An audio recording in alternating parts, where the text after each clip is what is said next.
of issues. Australian troops and to place Australia more deeply into this unwinnable war, which is not making us safer and which is driving further division in the community. We've seen with the counter-terrorism summit today that the Prime Minister is really pitting Australians against each other and is trying to drive fear and division in the community, when actually what would make Australians safer is to properly invest in social cohesion programs and to foster a more inclusive society instead of being told that we need to be afraid and paranoid. It's pretty clear that the Prime Minister wants to bolster his own flagging popularity rather than actually look after the interests of Australians and make us genuinely safer and more inclusive. We've also seen that Prime Minister's bizarre remarks this morning on radio that he hates wind farms and actually would like to see the renewable energy sector further reduced. We sort of knew that this was his view, but he's come right out and said it this morning. This is a Prime Minister that does not like clean energy and that wants to stay with the dirty fossil fuels of the past because, of course, those industries make huge donations to his political party. It's a real shame that we see the Labor Party ganging up with the Prime Minister to slash the renewable energy target. We're expecting that to come to us in the Senate next week. And it's not too late for Labor to walk away from that toxic deal to reduce clean energy in Australia. We know that this is where the jobs of the future lie, and this is how we can tackle the environmental and climate crises and set our economy up for the future in a way that's more in line with international moves. We've seen overnight that France is begging Australia to increase its climate pollution reduction ambition and asking us for a 40% climate pollution target by 2030. We are so far away from that under this Prime Minister, and we are so out of step with the rest of the world in that transition to clean energy.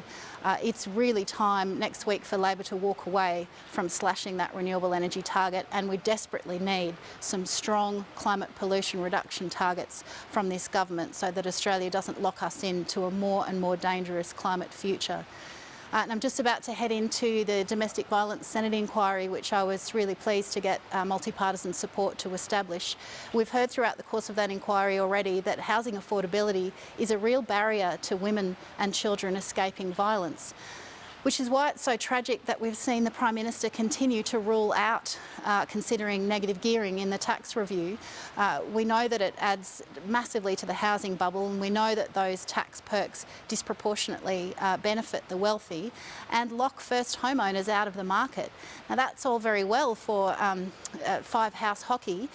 He's doing quite nicely, but actually the rest of Australia is desperately suffering through lack of housing affordability, and it's about time we had some more equity and some more common sense into this debate. So I'm looking forward to hearing from Rosie Batty, who's the first witness at that hearing, and I'm hoping that we will get support next week in the Senate for a genuine debate about housing affordability, rather than just Joe Hockey's brain blips, which appear to be suffering from a lack of evidence base. Labor is considering the option of negative gearing only on new homes to boost supply. Why would you agree with that rather than move away from altogether? Look, we're really pleased that there's a conversation happening now about negative gearing. What a shame that the government's actually not part of that conversation, but it's not too late. We've announced that we'd like to see new negative gearing ended for new homes starting from the 1st of July next year. And we welcome the fact that Labor is making some forays into this area as well. It's really clear that we've got a massive housing affordability problem, and it's a supply problem. If we were able to remove those negative gearing tax perks, it's almost $3 billion that you could then reinvest into actually building new homes and tackling the social housing waiting list. We've got 7,000 rough sleepers in Australia in this day and age in a wealthy nation, and we pride ourselves on being the nation of the fair go. We can do so much better for housing affordability. We can help those families who are waiting on average 2.5 years on the so-called priority list for affordable housing. We can help those people who don't have a roof over their head by just tweaking that tax system to make the housing more affordable for people who need it. No problem with property investment, but should that come off the back of tax support from low and middle income Australians? We don't think so. Under your policy, would you retain it on existing Yes. current homes? Yes, look, we've made it really clear that we don't want to change anybody's existing financial arrangements. People have organised their affairs and should get the benefit of that. We would like to see new negative gearing stopped come the next financial year. So this doesn't affect anyone who has managed their financial and property affairs to date. This would simply be a new approach starting from next financial year. Sorry, I meant on existing stock rather than just on new homes. No, look, we'd like to see it end on new stock. It has not actually created the policy effect that it was meant to cause. It was meant to increase supply. It's actually not done that. Most of I think it's 90% of the investment has been in existing stock. It hasn't acted as an incentive to build new homes. And instead we've seen the Abbott government actually cut funding to housing programs in both the last budget and to continue that in the most recent budget. And particularly to cut funding for building new shelters when the Prime Minister mouths words about us being in a domestic violence epidemic. Now, we are in a domestic violence epidemic in Australia.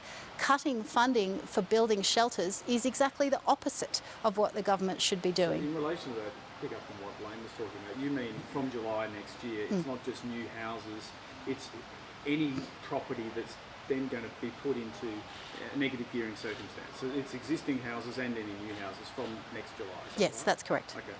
Just on another point, you talk about housing. What about transparency for politicians that come and stay in Canberra and they have houses here and they claim travel allowance and all of that sort of thing? Do you think there needs to be more transparency for just what politicians are gaining when they come to Canberra and travel? Yeah, look, I think it's very hypocritical of, Mr Hockey, who has 5 houses himself, to be saying that it's great that house prices are increasing. Well, clearly it's great for him, but it's not so great for people who are trying to enter the housing market. And likewise, politicians are in receipt of generous travel subsidies that allows us to stay here in Canberra and undertake our work in Parliament. I think the public do have a right to know whether people are using that to reduce their own mortgages and to pay off a house in Canberra.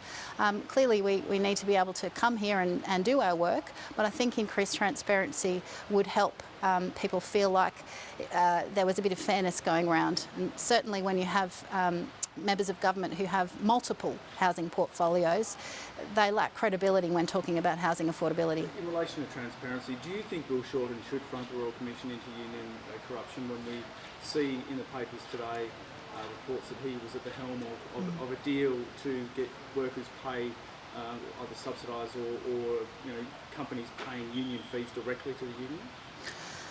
Look, it's something that I need to think more deeply on.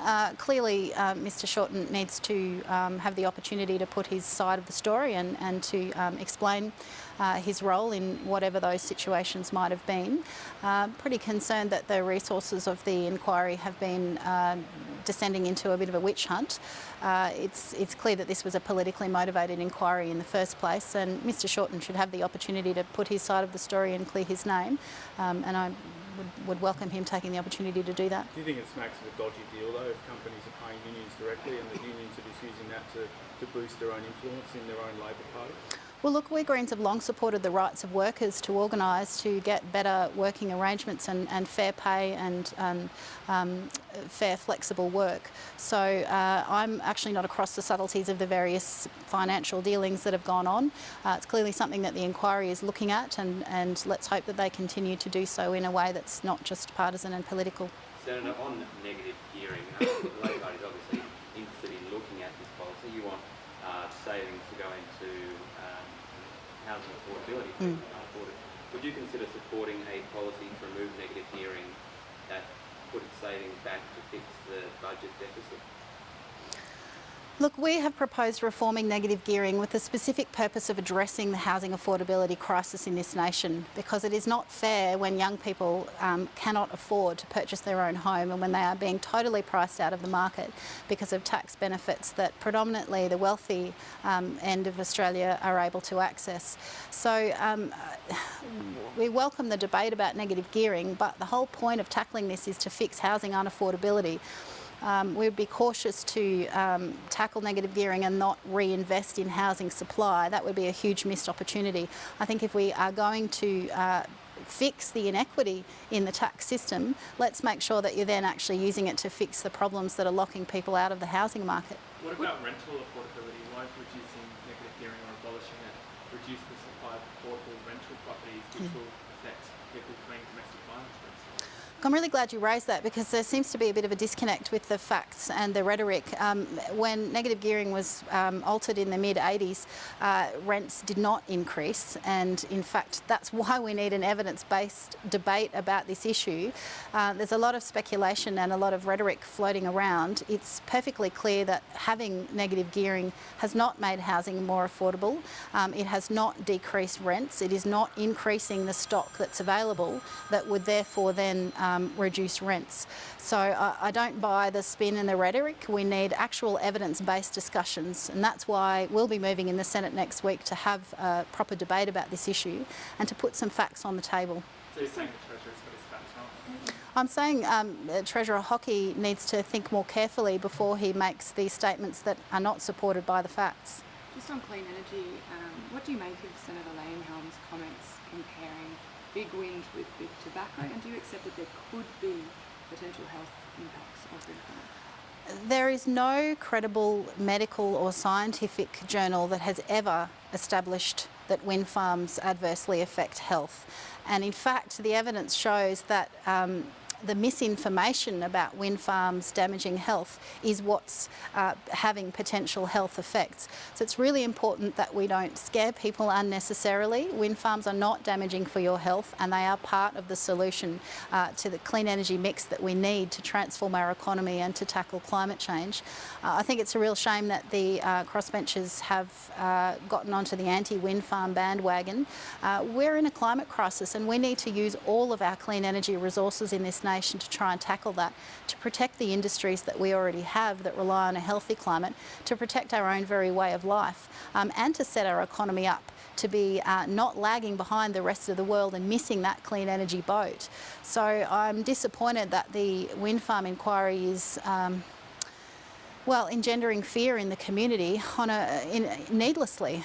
Wind farms are not damaging to health. That's what the evidence shows. The NH and MRC have consistently studied and reminded people of that.